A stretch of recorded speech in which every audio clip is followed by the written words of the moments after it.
Winning cures everything. Now for your hosts, Gary and Chris.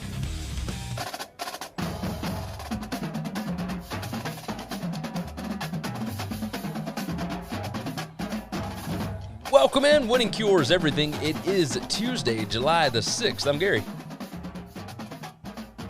Oh, I'm Chris. There we go. Do we have a delay today? I have no idea. It sounds like I there hear might you be. and I respond. That's interesting. Let's see how quickly you can respond. So, Chris, are you good? Yes, I'm here. Wow, that is a really long delay. I literally respond the second you ask. That's interesting because so the delay is getting back to you because I am getting it immediately. Huh.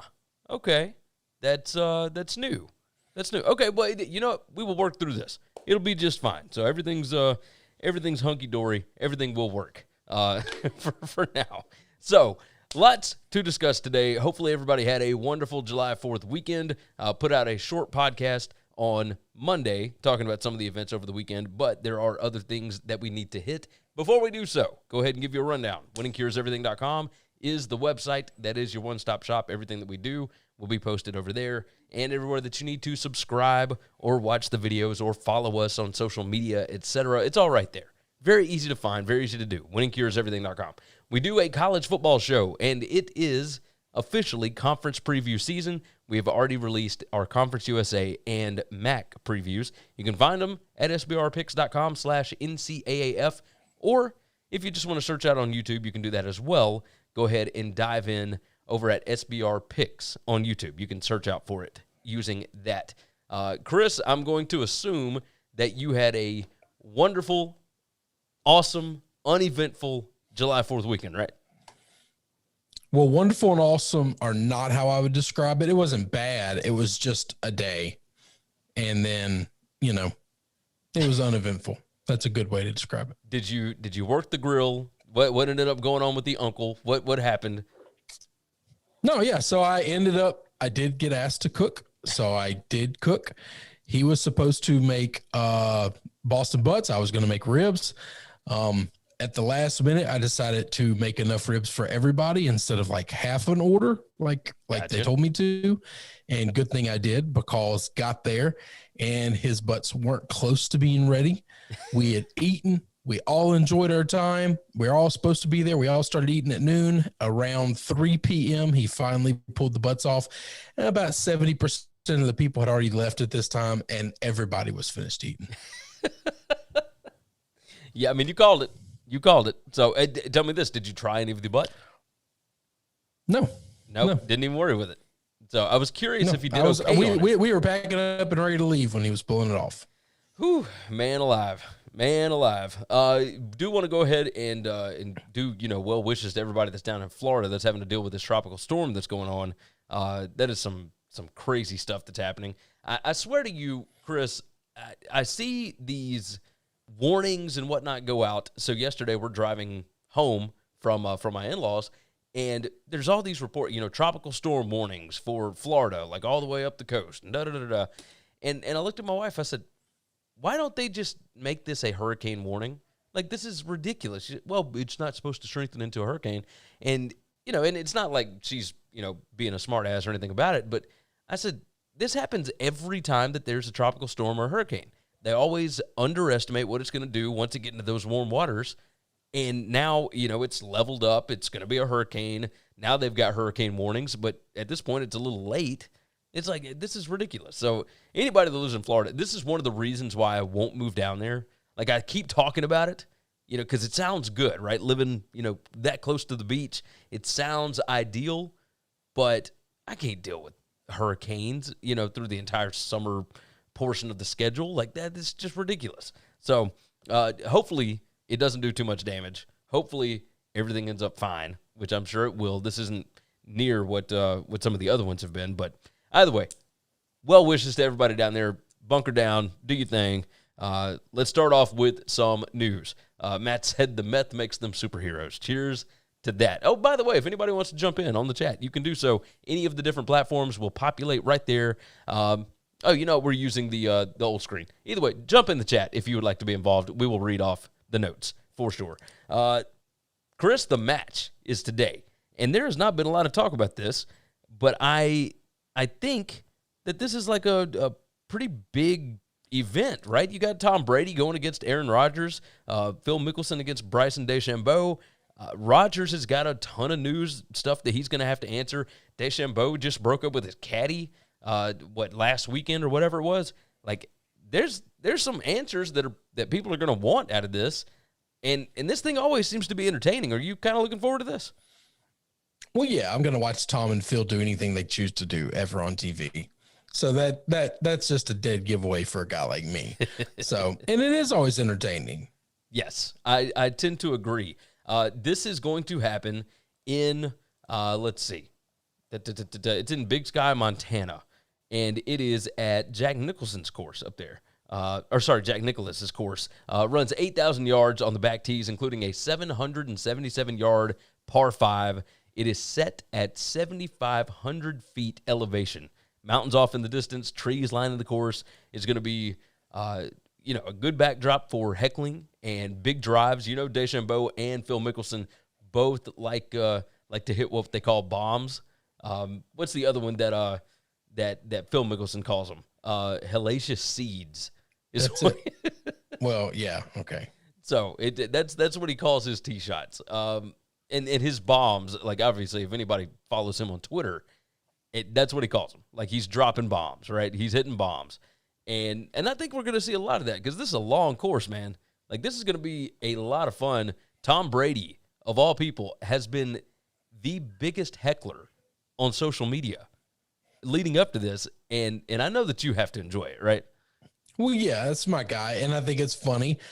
He's the one with the least amount of drama around in his life, and so he's stirring up all the shit for the other guys. You better believe that. I can't wait. He is talking all kinds of crap, and I think it's going to be fascinating. Charles Barkley calling it again. This thing actually starts at like 4 p.m. Central Time, so by the time we get done with this show, yeah, it's 5 p.m. Eastern. Yeah, it's ready to rock and roll. It's a little strange. We had the other one on, or the last one was on a Sunday, and it was perfect timing.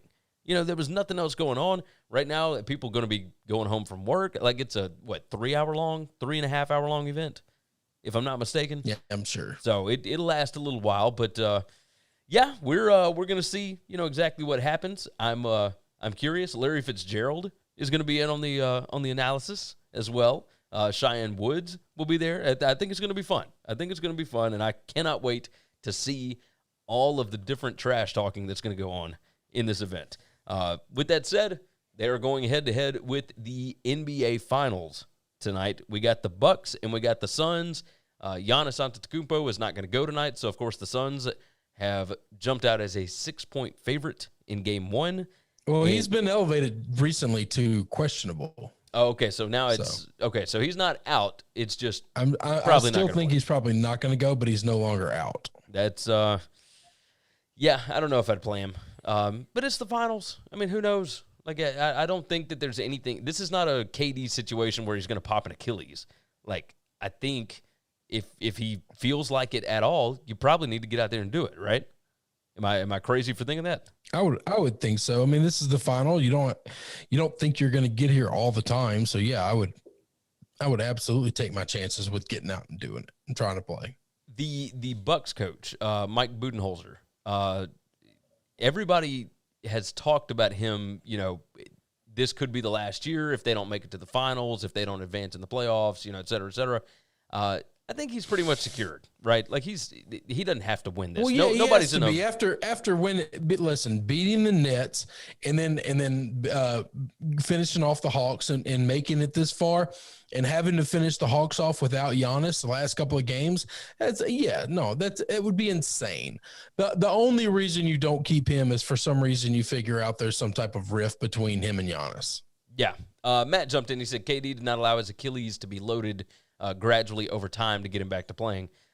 Matt, jump back in with your talk about, Giannis. I want to know what the deal is there. I know he hyperextended his knee, but I'm curious, why, if he feels like going at all, why you wouldn't give it a shot, or what extra damage could be done. CP3, chance at a championship. I think if anybody is in must-win mode in this finals, which everybody wants to win a championship, we get that. But if anybody's in must-win mode, it's got to be him. It's got to be Chris Paul, right? Like, maybe I'm crazy. Chris, you kind of feel the same way? I mean, this might be his last shot at it. Yeah. This is probably his last shot at a title. Yeah, I think you're probably right. I'm curious about it. I mean, I will be watching. I will be tuned in. So we'll see what happens with that. Hey, you got a pick for it? No. I mean, I honestly have no opinion. I would like it to go 7. I'd like it to go 6 or 7. I'd like to get a real series out of this thing. The other part of this would be ratings. I am super curious what the ratings are going to be, because these are fun teams, and you do have superstars, but they're not the superstars that we're used to seeing drive ratings. So I'm curious how many people are going to are probably going to care.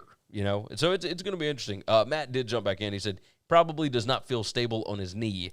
He said, like how RG3 tore his ACL, he had pain, and that misstep caused him to buckle, and it popped. So I guess maybe there is some extra threat to damage, but I don't know. It's the finals. I think if there was any chance to play, if I were Giannis, I'd probably be playing. But that's just me. All right, moving on from there, let's talk about your boy Tom Brady real quick. We didn't get to talk about this last week. Okay.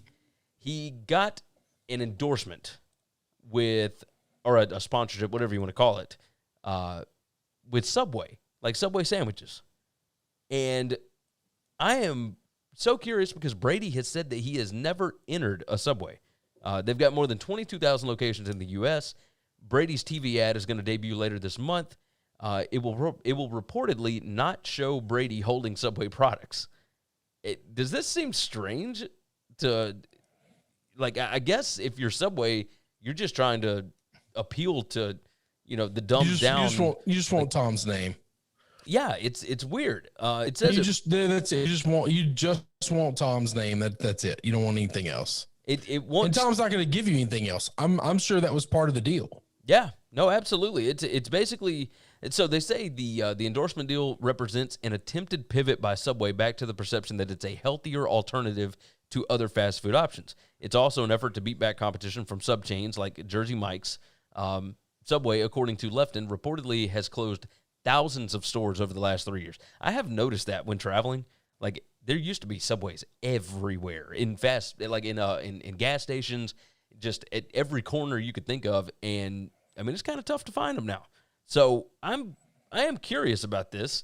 I don't know why Tom would do this if he's not a user, but I can only imagine the money's got to be insane.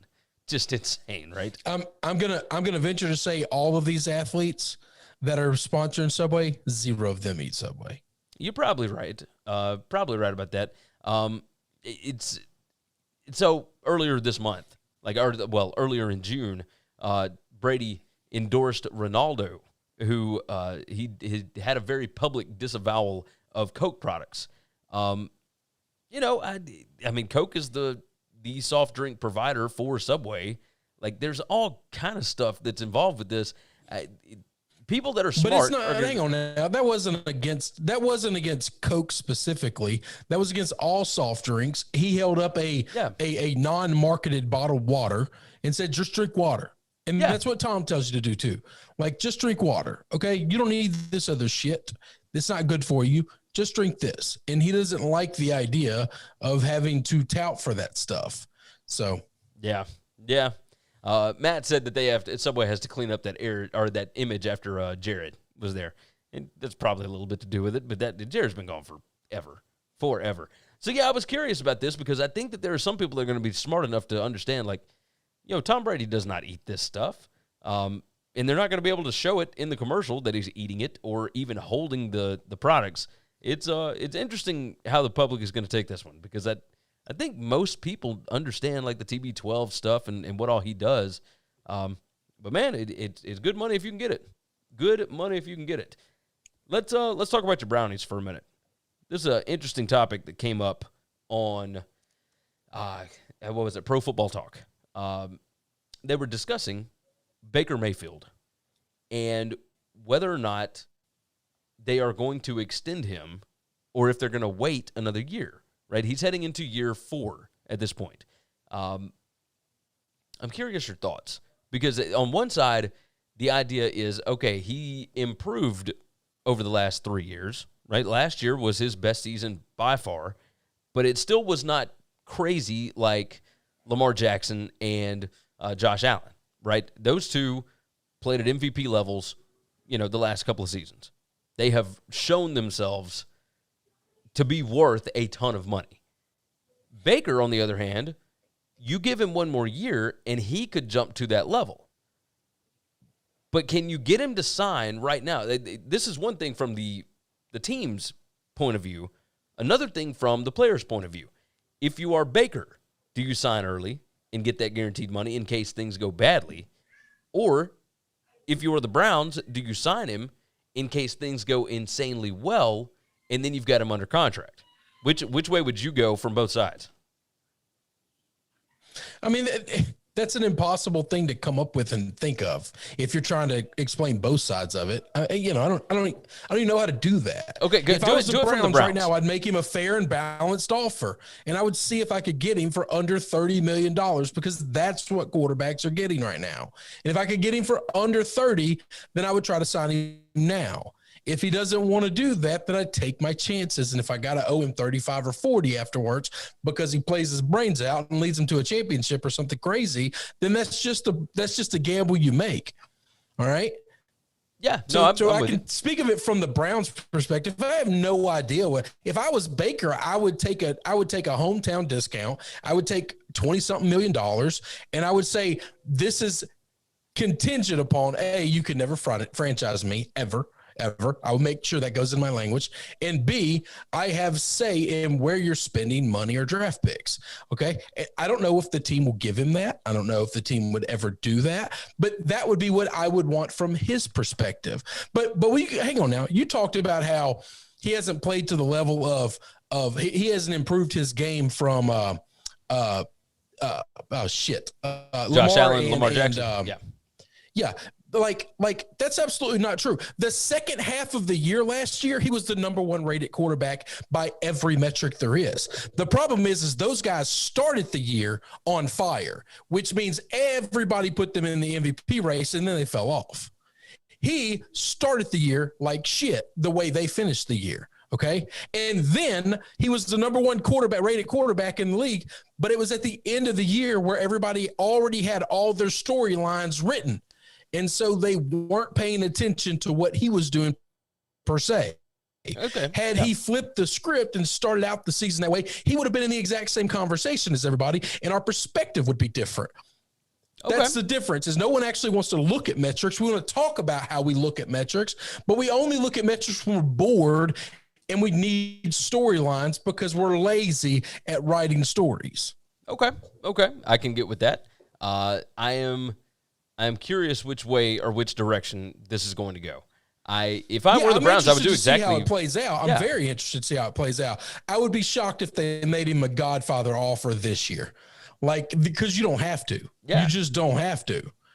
Joseph Gomez jumped in. He said, "Not sure you can stop a franchise tag because it's part of the players' union agreement." Well, I mean, you obviously can because Tom Brady put it in his contract. Like it could be negotiated specifically in your contract. Just like guarantees aren't, like, every contract's not guaranteed, but you can put it in the contract that it's guaranteed. You put anything you want in the contract. Yeah, I suppose you could do that. I wondered if there was something to do with those franchise tags regarding age or years in the league, like a years of service kind of thing. Anybody can put anything they'd like in a contract. Yeah, it's up to the team to sign it. You can negotiate anything as long as both parties agree on it. I think I would do the exact same thing you're talking about if I'm the Browns. I would try and sign him right this second for, under 30 a year, because I do think with the salary cap doing what it's doing, it's going to be insane numbers for quarterbacks going forward. We just saw what Dak got. I mean, it's insane. And Yeah, well, And the issue is, it's not a bad thing that the quarterbacks get that much money, but the problem is how much better can we make your team if you choose to not let all the extra money in the salary cap go to you, because nobody else at any other position is getting this level of raises. that's true. Okay. That's true. And that's the issue is if we've got an extra $20 million to spend on other players right now, all these leagues, all these teams are just giving it to the quarterback, and they're not doing anything to increase anybody else's cost of living or salary. And so therefore, not cost of living, salary and market value. And if I was a quarterback of a team, now I'm not in this position, so it's easy for me to say this. But if I was a quarterback of the team, the difference between 25 million and 32 million ain't a whole lot of money, considering I'm incredibly marketable. And I've got Tom has done this his whole life. Yes, he's married to somebody who makes her salary dwarfs his. Okay. But he also has made a shitload of money in franchise sponsorships in the past too. Yeah. And if you understand that I'm going to take this discount, but that doesn't mean my owner gets to save money. All right. I'm not taking it so the Haslams can build another vacation home. All right. Or buy another private plane. I'm not doing it. I'm doing it so you can make sure we don't lose Myles Garrett. Maybe he wants to make sure they keep Nick Chubb. All right. You know my opinions on running backs, but that's based on quarterbacks making so much money. If the quarterback doesn't make that much, then you can't afford to pay these, better running backs. You can't afford to keep the offensive line together. You can't afford to have the best wide receivers. You can afford to do these things. No team has chosen to go that route so far. Yeah. Every franchise out here that has a franchise quarterback has chosen to give all the extra money that they're getting in cap space to the quarterback. Yes. No, you're just right. make more and more and more. Part of the reason everybody else's contracts look the exact same for the last 5 years. Part of the reason why the Browns have been so good with Baker Mayfield is because the rest of the roster is absolutely legit. Loaded. Like, they are loaded. They did a fantastic job building this team. They are the most talented team in the NFL. And it's not, I don't think it's close, by the way. I think you're probably right. Like, there's a lot of people that talk about the Bucs and everything, but like, I think top to bottom, it's got to be the Browns. The Bucs are probably pretty damn close. Yes, agreed. But I do think that the Bucs are able to win because of the chemistry with Tom Brady and that bunch. Like, I just think everything works really well together. I think you give Cleveland a couple more years, and they can be right there. I'm curious about it. You know, there is something to be said about Baker Mayfield and his personality and his marketability. Like, he's already got a ton of really big commercials. Like, I think he could absolutely do more. He could make all of that extra money doing ads, right? Yeah. TV ads and everything else. And once again, I'm not saying players should take less money, just to give the owners more money, okay? Because that's what happens a lot of times, by the way. But if you're reaching, close to the cap number every year, if you're spending what you need to spend every year, and if you're making the playoffs and making runs in the playoffs every year, then I would be willing to take less, because I understand that over the life of that contract, that extra $12 to $15 million, while that's a lot of money, maybe even $20-something million, while that's an obscene amount of money I left on the table, I'm going to make it up multiple times over and over and over again. If I can ever be the person to lead Cleveland to a Super Bowl and to win a Super Bowl in Cleveland, then you reach God status. Then you really are Tom Brady and the Patriots. Like, you can do anything you want and nobody would ever be upset with you. Yeah. Yeah. No, you're 100% right about that. It's going to be interesting. This is one of the strange, signings that we haven't seen anything about, really. Everybody's talked about Lamar Jackson. Everybody's talked about all these different things, but we have not gotten anything on the Baker Mayfield stuff. And, entering year 4, that's typically when you start talking about extensions and everything else. So I'm curious which direction it's going to go. This is going to be a lot of fun leading up to the season to see who gets extensions, who does not. Baker Mayfield is certainly at the top of the class as far as those quarterbacks are concerned. Moving on from there, let's discuss what happened in NIL today. Now, this is a huge story because people wanted to talk about, well, what about the guys that are lower on the totem pole? the guys that are way down the depth chart at some of these big-time schools. This is what is going to start happening that I think will be a more regular occurrence. And that is American Top Team, which is one of the nation's top training academies for MMA fighters, has 44 licensed gyms throughout South Florida and the world. They have finalized plans to offer name, image, likeness contracts to every University of Miami scholarship football player. There are 90 existing Miami scholarship players that are going to be offered a $500 a month contract up to $6,000 for a year to endorse American Top Team through their social media accounts, personal appearances, and other marketing vehicles. If all 90 players opt to accept a deal, the total American Top Team investment in year one could reach $540,000. It is being administered by a new marketing company, Bring Back the U, which was created by South Florida businessman Dan Lambert, who founded American Top Team and is a longtime Golden Cane and member at canesport.com. Give me your thoughts here. I think this is genius. I think this is going to happen regularly at some of these big-time universities. This is somebody that we had not even thought about. This is not a big business that anybody even really knows, and yet they're going to be giving every player $500 a month if they opt in, of course, to basically just talk about them on social media and like, hey, I'm going to the gym. Hey, I'm doing this. Like, I love it. I think we're going to see way more of this. Yeah, I do too. I mean, this is going to be what the booster clubs are going to become, super PACs, because that's what this is, by the way. Yes. This person is trying to get other businesses involved to get to like $56 million or whatever for the super PAC raised up so they can just begin to dominate in sports. And the thing that's crawled up everybody's ass and everybody's all upset about it was, well, no, this isn't NIL. This is paying recruits to come to, and that's not what this little, rule is supposed to be about. That's what the rule is, dumbass. We're going to pay everybody for their work, okay?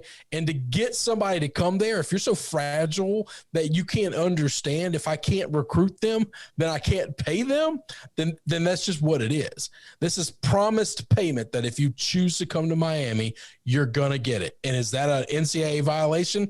Yes. What are you going to do about it? How are you going to stop it? You've already shown that you have no teeth here.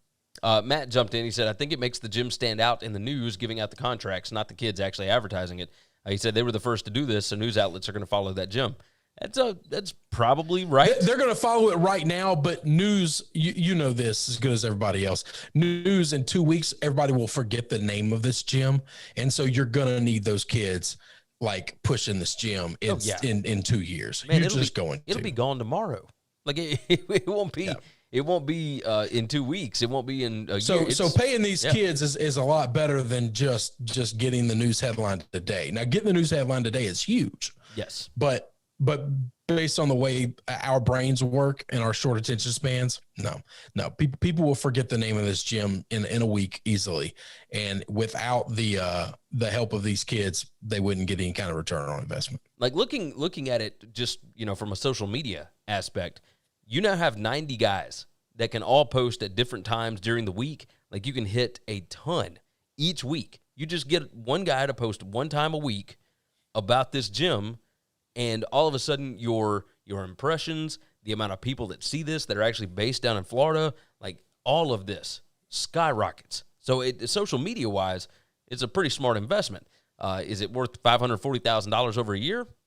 Maybe. I mean, who knows? Like, you never know exactly how much this is going to be worth. But I do think this is genius, and other schools are going to be taking note of this and going back to their booster saying, "Yo, all right, you see what they're doing down in Miami? Like, we need to do that here. That needs to be happening in Baton Rouge. Needs to be happening in Tuscaloosa, in Columbus, Ohio. Like, and it's more than likely already being put together, more than likely. But I thought it was great. I think it's great that we are getting to see this, that kids are finally making, at least a little bit of change. Like, this is for every scholarship athlete. We already know De'Aaron King has lined up like 5-figure deals across the board. Like, he is making a ton of money as the starting quarterback. But what about the fourth-string quarterback that's never going to see the field? Like, now he's getting that same contract. It's the same thing. So I'm good with this. Matt said, when will P-Hub get on this? Oh, I know what he's talking about. I don't think they're going to let him do it. I don't think it'll happen. Damien jumped in. He said, "What's up? Good to see Damien back in here. What is going on?" I got two funny stories for you, Chris. Two interesting, strange stories. Okay. I like talking about Baton Rouge. You know that. Baton Rouge Parish down in Louisiana. There's an invasion going on. As of right now, there are 60 ducks that have taken over a neighborhood down in Baton Rouge. Have you ever heard about this? Or anything close? Nope. Okay. Nope. So these ducks so it started with just a few, right? Like it wasn't anything crazy. But the number grew and grew and grew. And now anytime anybody tries to walk around the neighborhood, the ducks follow them. Jennifer Richardson said, we can't even open our blinds because the ducks will be there. If they hear a blind go up or the door jiggle, they fly up to you. Neighbors said that animal lovers who heard about the duck problem started visiting the area to try and adopt some of the flock. But they have not been successful as of yet. This is absolutely insane. It said that they have proved to be a nuisance. The duck problem started weeks ago, and they haven't been able to do anything about this. You have had ideas in the past of attack crows and, releasing cats whenever there were rat problems and whatnot. How would you get rid of ducks? So this is the easiest thing in the world. This is pick a phone call up and call up Monroe. You talk about, hang on. This can't be 60 ducks. It can't be 60 ducks. That can't be the number because 60 ducks wouldn't cause this big of a problem. It says it gradually increased to more than 60 of the birds, and the waterfowl proved to be a nuisance. So okay. All right. If it's 60 ducks, you call the duck commander and you get Big Phil to come down there. And in 5 minutes, you have 9 ducks. And Phil's going to eat good for a couple weeks. I can get down with that. Matt jumped in. He said, release the hounds. You need feral cats set loose in the city of Chicago because you have hundreds of thousands, if not millions of rats. All right. Not 60. This is not a creative problem-solving thing. There are people in Baton Rouge with shotguns. You just walk outside and you shoot the son of a bitch. And then you cook them up and eat it. Damien said duck hunt isn't a video game anymore. He's right. He's 100% right. This is not a hard thing. Right now, my brother pays a lot of money to go duck hunting on a regular basis every year. Call him. Don't pay for your wherever you go hunting. Just drive to Baton Rouge and shoot whatever the hell you want. Okay, great. Yeah, I think that is there any kind of a law against shooting ducks? It doesn't say anything about that here. No, I'm sure it's because it's in a neighborhood, so it's city limits. But listen, bird shot ain't gonna hurt anybody. All right, I've been shot with bird shot before. Okay, I was on the other end of the field. They shot too low. We got sprayed. I was like, "What was that?" That just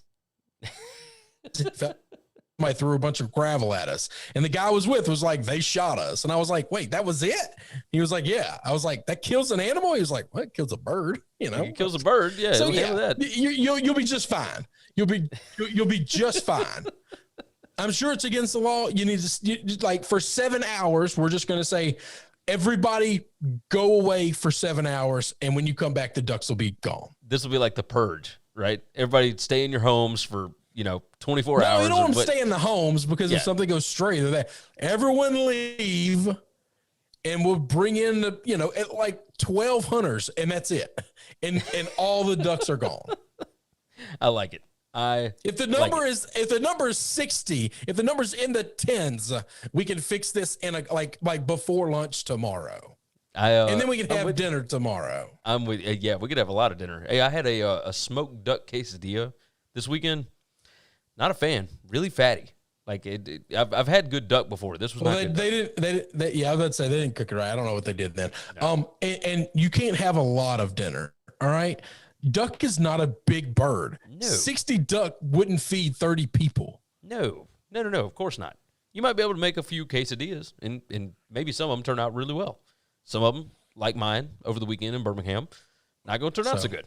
So yeah, no, this is not gonna solve the hunger problem, but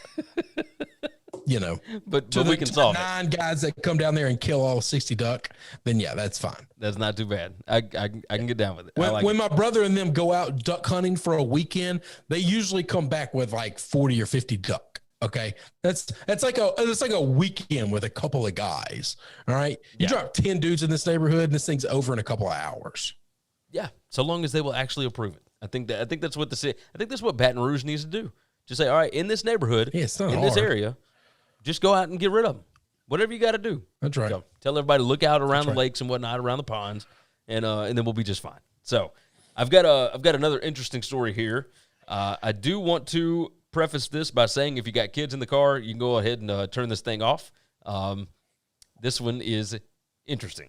A California corrections officer convicted of having sex with an inmate in full view of other prisoners will spend 210 days in jail and then serve 2 years of probation. Tina Gonzalez, 27 years old, admitted to the crimes, and her attorney claimed her marriage was falling apart when she committed the acts. Now, this on its face is, kind of crazy, right? But the stuff that went into it, she said it was never her intention to bring any harm or danger to the employees in the jail or anyone else in the jail. Now, if she's just having sex, that's one thing. But in order to do so, she cut holes in her clothes, like in her outfit or her uniform, for the inmate to be able to reach it a little more efficiently without having to remove anything. And on top of that, she gave the inmate razor blades and a cell phone. She tipped him off of cell searches as well, like all these other things. But the razor blade thing, I think, is a little bit. It kind of goes in the face of it was never her intention to bring harm or danger to the employees of the jail. That seems a little much. I have not seen a story like this before. Have you ever heard of anything like this? So, I mean, yeah, I work with a bunch of guys when I was in the security business that either came from the correctionals office or they still work there, and I was friends with them. So I know a lot of guys that have worked in a lot of jails and a lot of prisons. So the first thing that you got to remember is just the sex alone is rape. Okay. It's considered rape because the inmates are not allowed to consent to anything. Okay. Okay. There is no consensual, even though we all understand as adult males, 98% of us would consent and be very happy with this. Yeah. Especially if we're locked in the hole and haven't touched a lady in a while. But it doesn't matter. You don't get, that's one of the rights that's taken away, is you don't get the right to consent to anything. That's why when they tell you get up, you get up. When they tell you walk over here, you walk over there. When they tell you to shower, you shower. You've lost your ability to consent to anything. Therefore, all sex that happens between not between just guard, between inmate and inmate, all sex is considered rape. It is classified as rape. It is charged as rape. Yeah. Fresno County Assistant Sheriff Steve McComas said, cutting a hole in your pants to make it easier to have sex with an inmate and having intercourse in full view of 11 other inmates is something only a depraved mind could come up with. He said Gonzalez continued to maintain contact with the inmate for over a year, even after she was caught, according to phone logs. He said the fact. So this happened over a year ago, yeah, and she's just now being sentenced. I'm guessing. Well, it just now came out in the news. Yeah, it says the fact that she continually calls, has sexually explicit conversations with the inmate in question, and even boasts about the crime she carried out, shows that she is incapable of owning up to her mistakes and will undoubtedly continue in the future. He said at the sentencing hearing. 210 days is a pretty long time, but I feel like this could have been way worse. Like, way worse. She has set up like a GoFundMe to pay her bail and whatnot, and it is absurd. Like, she should set up an OnlyFans to pay her bail. I saw she pictures. Would get a lot more money than, not to give her any ideas, she'd get a lot more money than she will asking, begging people for it. I mean, yeah. If you ain't afraid to whore it out. Yeah, do your thing. I mean, she set up a GoFundMe, and I've seen the pictures of her. Like, it's crazy. Matt said women cannot resist toxicity. I mean, he's probably right. He said, I know another way she can pay for it. Good Lord. Good Lord, Matt. Yeah, this is the razor blade thing, I feel like, is a pretty big ordeal here. But that's just not like, okay, yes, it's a big ordeal. Yes, it's a big ordeal. All of it's contraband. All of it's not allowed.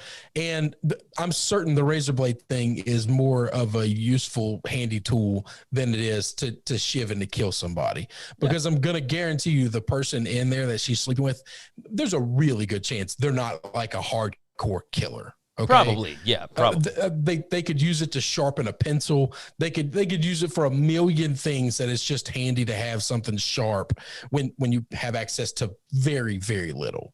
All right. True. Because if they were gonna use it as a weapon, they probably would have by now. I do love that the Matt said, I just saw her. How was she a correctional officer? I don't know. She's little. Like, she ain't real big. I'll tell you, I know a lot of people that are correctional officers, and I looked at them and said, how in the hell are you a correctional officer? All right. Yeah. There aren't a whole lot of Marines looking for that job when they get out. No, there's absolutely not. I've been friends with a couple of correctional officers, and now that I'm thinking back, and none of them looked like they were big enough to do anything. Damien said, what the hell do they put in these vaccines, man? I love it. I'm curious about of all the different things that you could try to come up with. Her attorney came up with the idea that, well, she should be able to get away with this because her marriage was falling apart. Well, I mean, you just got to say anything when you're an attorney like that. I mean, it's just, what else you got? I mean, at this point, to do that, you're preying on the sympathies of a jury, and you're just hoping you've got a couple of women in there that are either in bad relationships or have recently been in bad relationships or just getting out. Like, that's all. You're just preying on emotion at that point in time and hoping that somebody finds you to be a sympathetic creature. Yeah, you're probably right. Because it has no merit to the case. No, it's got nothing to do with it. You're just preying on emotion and sympathy at that point in time. I mean, this stuff is this story is bananas, absolutely bananas. So if you want to go check it out, I mean, it's all over the place. Look up Tina Gonzalez, and I think you'll be able to find it. So I mean, it's just nuts. Oh Lord! All right, we've gone 45 minutes. Is there anything else that's popped up that you think we need to hit? Nope. The match starts in 10 minutes. Yep. Hey, what about N'Keal Harry wanting to be traded by the Patriots? Anything to say? I think Bill's been trying to move N'Keal Harry for the last 18 months, and N'Keal Harry's just now realizing it. Yeah, I think you're probably right. Make it look better that he requested it, right? All right, let's get out of here. Well, he requested it today. Yeah. So. Yeah, no, you're right. You're right. All right, let's dive out of here. You guys have been great. Thank you for jumping into the comments. We certainly appreciate that. And make sure that you are subscribed to the podcast. Of course, we do a Monday, Wednesday, Friday podcast. This Tuesday live show is the Wednesday podcast. So subscribe to those. Leave a nice 5-star review, all that good stuff. WinningCuresEverything.com, SBRpicks.com/NCAAF. And with that said, we are going to get out of here. So take care of yourself, take care of each other, and hopefully, all of your tickets cash this week. Thanks for checking out Winning Cures Everything. If you want to keep up with us, hit subscribe on YouTube or your favorite podcast app. Visit the website at winningcureseverything.com, or you can like us on Facebook or follow us at Winning Cures, at Gary WCE, or at Chris B. Giannini on Twitter. Share out the show, leave a nice